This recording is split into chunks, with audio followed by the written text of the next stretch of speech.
Yo, what's up guys? Welcome to the channel. It's Ridio. Today we're talking about how to build the Cleric. This is the updated version. I do have a previous version on my channel, but that's outdated now because the Cleric has since been changed. So we're going to go over Cleric Build again with his new stuff. First, we're going to start with the perks and skills. Then we're going to move on to the spells. And then we're going to move on to what gear you can run for certain builds. So starting off with the first perk, it's Advanced Healer. This increases your base magical heal by 5, so all of your heals are going to heal by 5 more. This is a very good perk all around. I run this as my first perk at level 1. This is just the all-around best perk for a cleric because you should be healing as a cleric.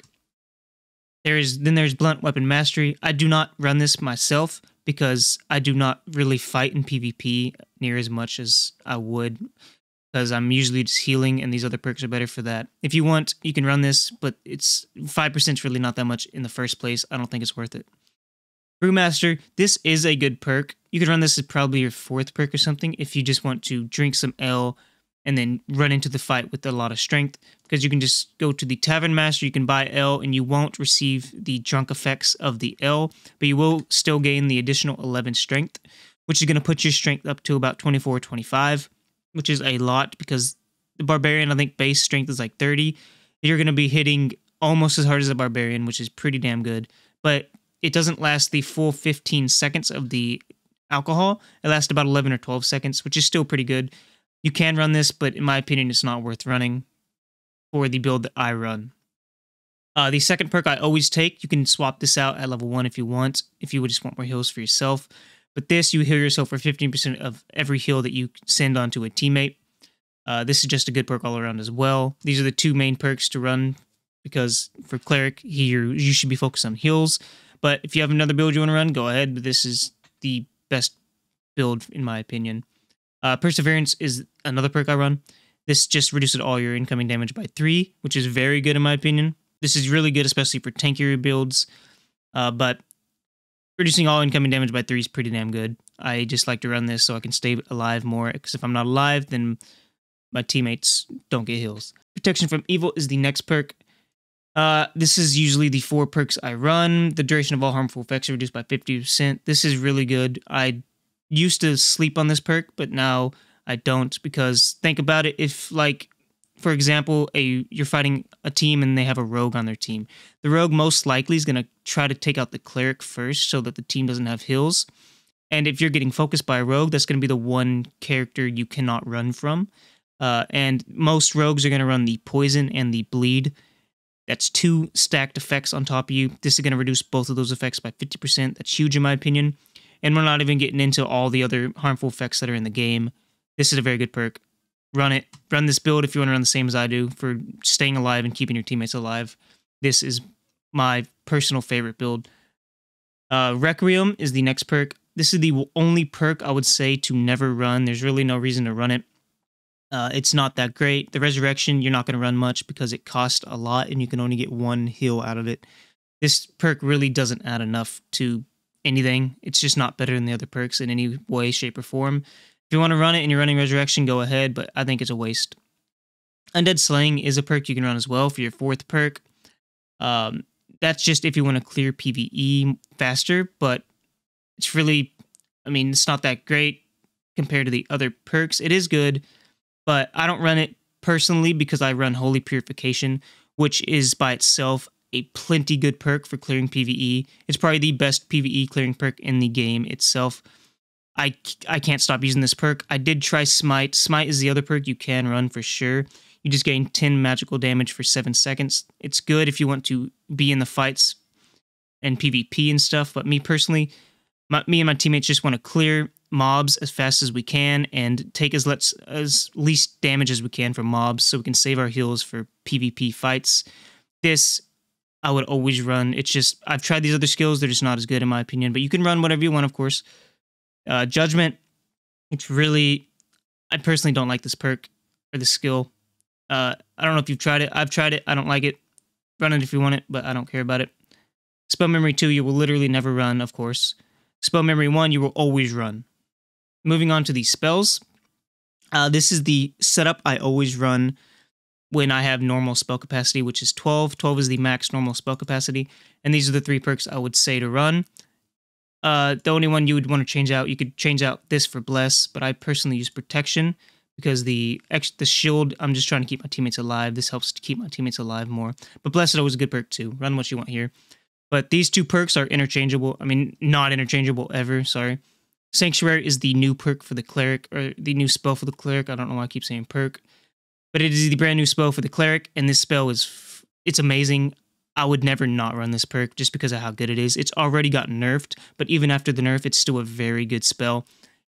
As an AoE, it's an AoE heal that's going to heal you and your teammates. This is amazing for after you get out of a fight and you're all low. It's just all around a very good perk. Next is Holy Light. Holy Light is another spell I would never not run. These two spells, like I said, always run them. If you plan on healing as Cleric, which you should be. Holy Light's just your best heal. I never use it on undead targets. Like it says, you can do 100 base magical damage to an undead, but in my opinion, that's a waste. You just want to keep it to heal your teammates. These two always run. But if you do end up getting more spell capacity by 1, and you get 13 spell capacity here, I run this so I can have all the heals. The buffs aren't as good as the heals, in my opinion. This one you can actually heal yourself if you need to. Because if you're not targeting a teammate or anything, you will heal yourself. This is a very good perk if you get into a pinch and need to heal yourself, but it's also really good at healing your teammates, of course.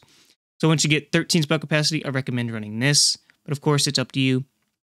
And when you get even more spell capacity, up to 15, I would run this. This is my go-to if I have higher spell capacity. You're rarely ever going to have 19 like I do here. Anyway, this is the best spell build in my opinion. But you can, if you have enough, run Divine Strike over these two. Divine Strike is good as well, but I don't run Divine Strike because I have a Barbarian on my team, and he does enough damage by himself to not have to run this, so I just run these. Cleanse really isn't that great. I don't find it near as useful as these other perks, but if you can find a use for it, go ahead. Same for Bind. It's really just doesn't seem as useful for 3 cost, so I do not run it. But if you can find a use for it, run it. Moving on to Resurrection, this is kind of a controversial perk. It sounds good, but honestly, it's not that great, especially for 8 cost. I get why it has a high cost, but you only get 1 use per raid. And personally, this is only if your teammate does die. I'm trying to keep my teammate alive with my perks, my spells. So I run these to try to keep them alive in the first place. If they die, they die. That's what it is. But I think Resurrection is a waste of 8 spell capacity. I would not run it. But the only time I would run it is if you have 19 like I do here, which you're rarely going to have that. But this is the only time I would run Resurrection, is if you could run these two with it. Like I said, I never take these 2 spells off no matter what. Alright, so moving on to the builds you can run with certain types of gear. There's about 3 of them. There's the Speed build, the Tank build, and then the Drunken build. I'm not going to get too much into the Drunken build because it's more of a meme build. And if you're running Cleric, you're really not going to be running the Drunken build unless you just want to go in and have fun. So I'm just going to go ahead and talk about the Tank build and the Speed build. I personally used to run the Tank build myself. The Tank build is just running all the plate armor that you can and just going in and just being as tanky as you can as a Cleric. This build does make you very, very slow, which is why I don't like to run it anymore. I learned that movement speed is very important, especially if you're trying to keep up with a Barbarian leading the charge, like I do with my team. So I took off the tanky build, and you can mix and match like certain armors and stuff. You can run some light, some heavy, of course. It's going to be totally up to you. I'm just explaining what I like to do. So I do sometimes, like, depending on the attributes on pants. The reason I'm running these plate pants is because the +3 spell capacity. +3 is huge. It's actually the most spell capacity I've seen on pants. So I'm running these until I lose them.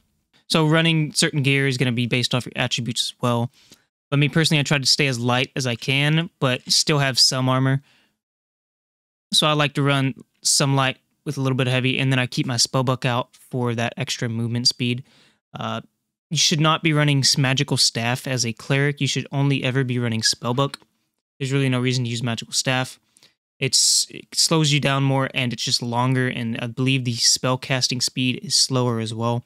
So run Spellbook as a Cleric, no matter what, all the time. No reason to run anything else. Then we have the weapons, and me personally, I still like to run Mace and Shield, even though there's a Quarterstaff in the game now. Quarterstaff is good. This is just totally preference, of course. I run this just so if I get into a fight, I can still block and stay alive, and the mace does do pretty damn good damage. But it does, you are attacking very, very slow. Quarterstaff is fun to run around with sometimes if you want to run around with it, but that's going to be totally up to you, totally preference. But anyway, that is pretty much it for this video and how to build the Cleric. I hope you learned something. I hope you learned how to build Cleric better. If you have a better build or a build you like to run, tell me down in the comments. We can discuss it. I love talking builds in games like these. And there is no perfect build. I know this isn't a perfect build. There's no such thing as a perfect build. This is just the build I personally love to run. And I guarantee you will get some success out of it if you run it as well. Anyways, that's going to be it. Thank you for watching the video. It would really mean a lot if you could like and subscribe. Anyways, good luck out there in those dungeons. Hope to catch you in the next one. Peace out.